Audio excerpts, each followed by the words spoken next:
Coming up on E! News Daily, Michael Jackson is back in the U.S. and his lawyer wants to keep the boy quiet. We want to be able to respond when anyone speaks and doesn't speak the truth. Who will win the Oscars? The starting gun has been fired and we're following the frontrunners.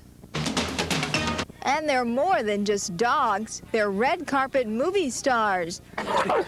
These stories and more up next on E! News Daily. Hello, everybody. I'm Bianca.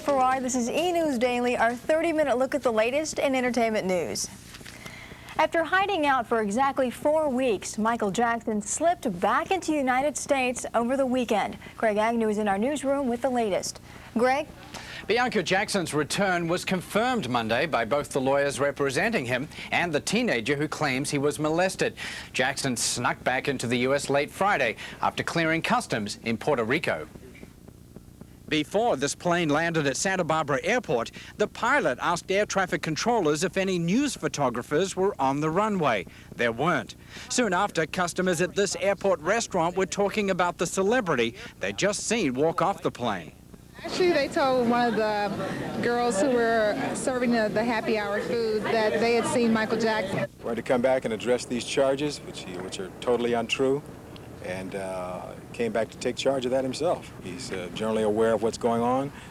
He's definitely hurt by these charges, clearly, and he's back to establish his innocence. The return comes after days of rumors that Jackson's camp was negotiating with the district attorneys investigating the allegations of sexual molestation made by a 13-year-old boy. They've made some deal, I presume, over how this body search is going to be done. The strip search warrant is for an investigation of Jackson's genitals. The 13-year-old boy has reportedly described markings on Jackson's penis. We had a conversation with the district attorney's office with regard to the return of Mr. Jackson. And that was all. We shared that information with him, and he's now back. Have you received assurances that he's not going to be arrested prior to the end of their investigation? Part of our discussions with the district attorney's office, we would not divulge what we talked about. The attorneys were appearing at a hastily convened hearing. Jackson's lawyers are requesting a gag order be placed on the boy's lawyer, preventing him from sharing any information with third parties. To make that clear, that means the given to third parties, including the district attorney and including law enforcement and including the press. The motion is being opposed by the boy's lawyer, the LA district attorney, and media groups. But a temporary gag order is in place until the hearing this Friday. Although Jackson is scheduled to be questioned by the boy's attorney on January 18th, the lawyer is hinting he may want to take advantage of Jackson's sudden return. I wanted to take it on November 1, so obviously the sooner the better from our standpoint.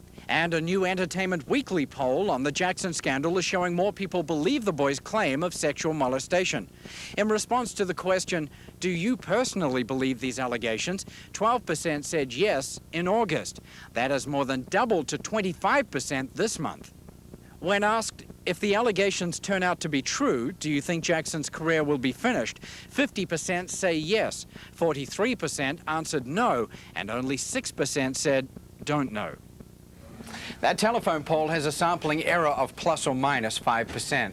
Now, among the other facts that came out of the lawyers' impromptu news conferences Monday, LaToya Jackson, Michael's outspoken sister who implied last week that she believes her brother is guilty, has now agreed to be questioned by the boy's attorney as soon as security arrangements are finalized.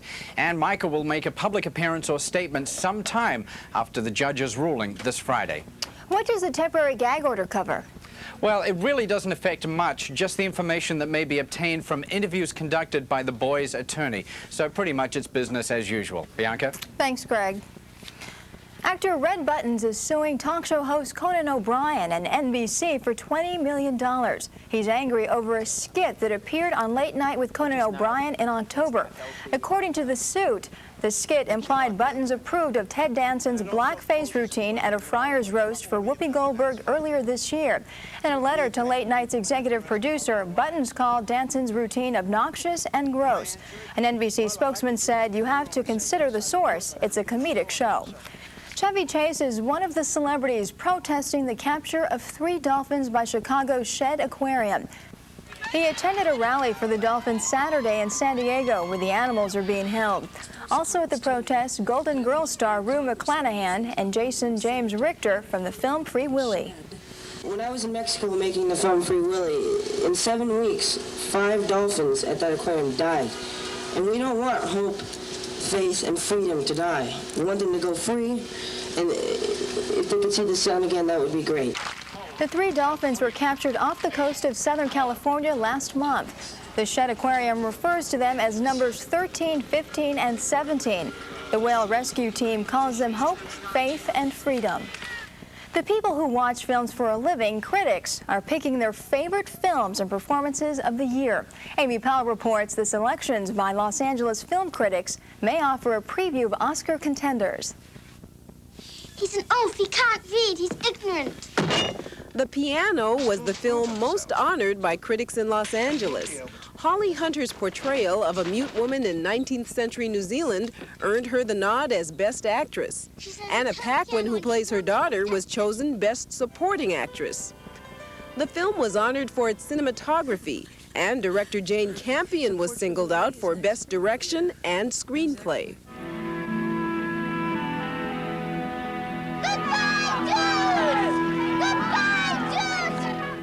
But the big prize for Best Picture went to Steven Spielberg's Holocaust epic, Schindler's List. The critics were so impressed with Anthony Hopkins in The Remains of the Day and Shadowlands that they voted him Best Actor for both films. Tommy Lee Jones was voted Best Supporting Actor for his relentless pursuit of the fugitive. Best Supporting Actress honors also go to Rosie Perez for Fearless. Coming up on E! News Daily, Johnny Depp plays a normal guy for a change. And a pooch-packed premiere. We'll show you the dog-studded opening of Beethoven's Second. Stay with us. In Los Angeles, the 53rd Annual Golden Apple Awards were handed out this weekend by the Hollywood Women's Press Club.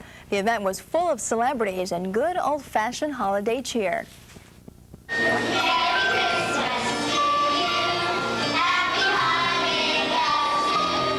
Esteemed veteran actor Charlton Heston was honored with the Luella O. Parsons Award.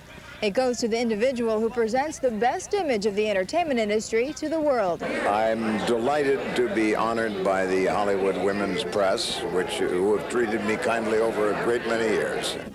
Last year's recipient, Jack Lemmon, presented the award to good friend Charlton Heston. There's only a few of us that go that far back, and we're still around, you know, fortunately with thriving careers.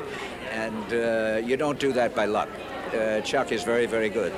Jane Seymour and Harrison Ford were both honored with Star of the Year awards. It's absolutely incredible. I'm really thrilled, and especially since I'm the only television actress. The others are all film actresses.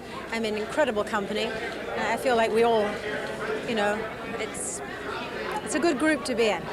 It's a bit like being Miss Congeniality, I suppose, at the, you know, at a beauty contest. But it was the Secret Santa, otherwise known as Angie Dickinson, who was the apple of everyone's eyes. Ho, ho, ho. This is my life.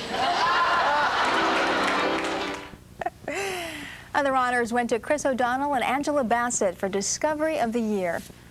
Here's a look at films currently in release.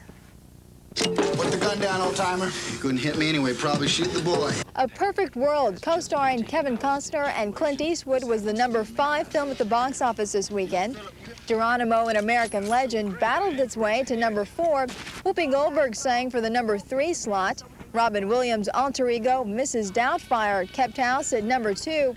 And Wayne and Garth hurled their way to the top spot with Wayne's World 2, earning more than $14 million. What's Eating Gilbert Grape held its premiere in Los Angeles over the weekend. The movie stars Johnny Depp. In the movie, he cares for his 600-pound mother and his slow-witted brother. Juliette Lewis co-stars. Arnie, don't be rude. Oh, it's okay. He's just being honest. I don't mind. It's an interesting perspective on people who are not sort of considered normal. Their premiere, held on the Paramount lot, attracted many celebrities, including co-stars Leonardo DiCaprio, newcomer Darlene Cates, and Juliette Lewis, who almost missed her own premiere. I thought supposed to leave my house at 7. I don't think it's cool to be late. I'm sorry. It's totally bad. I feel bad. There's not a lot of acting going on in this film, I thought. A lot of real-life stuff going on in this film. What's Eating Gilbert Grape opens Friday. Another LA premiere over the weekend was an event that literally went to the dogs. Beethoven, the cuddly canine, is making an encore performance in Beethoven's Second. The movie is a sequel to last year's successful comedy. Puppies, little Beethovens. Don't tell your dad. In Beethoven's Second, America's favorite St. Bernard finds love and starts a family. At the premiere this weekend, Beethoven and his co-star Missy received the star treatment. When approached, Beethoven handled the media like most celebrities. His bark was no worse than his bite. For cast members Nicole Tom, Christopher Castile, and Sarah Rose Carr, working with man's best friend was a wet experience. I didn't like it because it was sticking on my face. Because when it's really hot, the dog sweats through his tongue. So that's why he drools. And some days it was over 100 degrees and we got tons of drool. In the movie, actress Debbie Mazar plays the evil ex-wife and wants to take custody of Beethoven's new love interest. It was fun. I had to have a lot of patience working with the dogs and the kids, but it was nice. That's a lot of dogs. Beethoven's Second makes its bow into theaters Friday. More news just ahead. The cause of Jimi Hendrix's death is questioned after almost a quarter century. And Mariah Carey sings for the Long Island shooting victims. 23 years after the fact, British police are reopening the investigation into the death of rock guitarist Jimi Hendrix. In 1970, a pathologist concluded he choked to death after drinking and overdosing on barbiturates. But the circumstances surrounding the death were considered suspicious by a number of people. Over the weekend, it was reported Scotland Yard's reopening of the case was in response to an investigation by a detective hired by Hendrix's girlfriend Kathy Etchingham. Meanwhile, actor Lawrence Fishburne and Touchstone Pictures are planning a film of Hendrix's life. Fishburne will produce and play the guitarist himself. Mariah Carey paid tribute to the victims of last week's New York train shooting. 6 people died after a gunman opened fire on the Long Island Railroad. At a concert in New York Friday, Carey announced she's donating proceeds from the sale of her single Hero to the victims' families. I know, I grew up on Long Island and I took the Long Island Railroad thousands of times. And a lot of people very close to me take the Long Island Railroad every day. And I was shocked and horrified by this tragedy. She performed the song, dedicating it to the 3 men who tackled the alleged trigger man. If you look inside your heart. The concert was Carey's last stop on her U.S. tour. She's scheduled to tour Europe next year.